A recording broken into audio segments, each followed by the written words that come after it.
Now, social engineering is a deceitful method that cyber criminals use to trick us into giving out our personal information, like bank card details, ID numbers, and even passwords. Now, according to statistics, it is estimated that fraud attempts happen as frequently as every 15 seconds. That's crazy. Now, SABRIC CEO Kalyani Pillay is in the loft to explain how to identify and avoid vishing so that you don't become a victim. Welcome to the show. Thank you, Jeannie. So lovely to have you here again. I feel like you've educated me and taught me so much about phishing and smishing and smidging and all of those things. But what is vishing? Vishing, I always tell people the easiest way to remember the V for vishing is voice.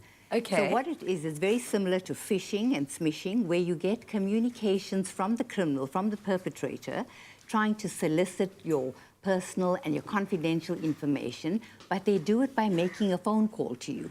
Right. So they call you, so it's voice, they're talking to you, and they do everything they can to get you to believe that you're communicating either with your bank, most often they make you think you're talking to your bank, or to some other authentic service provider. It actually happened to me. Somebody phoned pretending to be from SARS.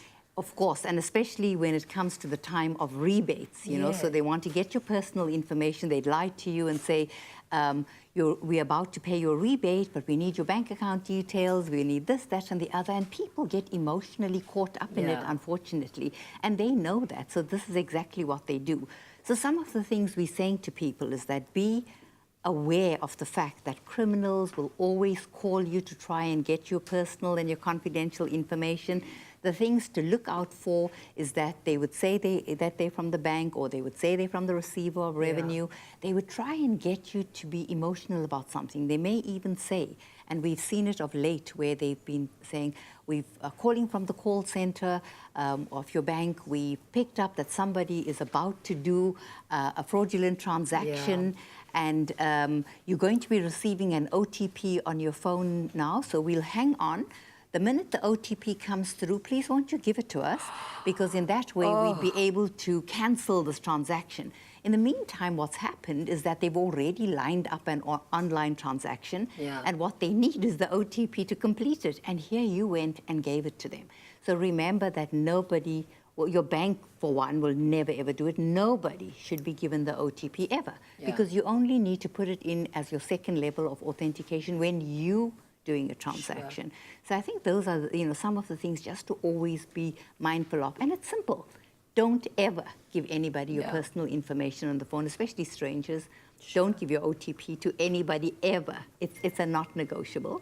And just be on the alert, you know, when somebody calls you and says, we're trying to make sure that you have antivirus on your device. Please go on to this. You can do it yourself. Click on here and download it. It's all part of the scam.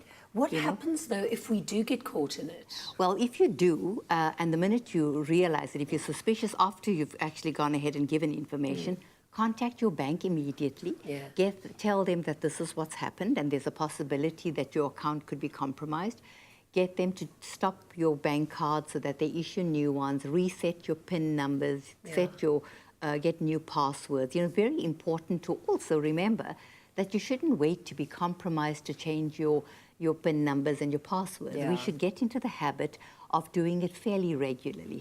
These criminals are getting so smart. I actually got an email the other day from someone saying they had hacked into, but it was one of my old passwords. But they did know it. They had even written it in the subject of the email. The panic.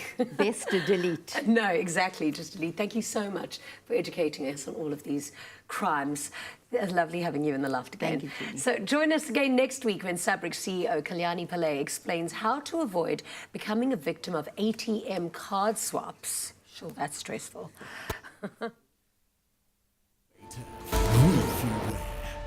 We are SABRIC.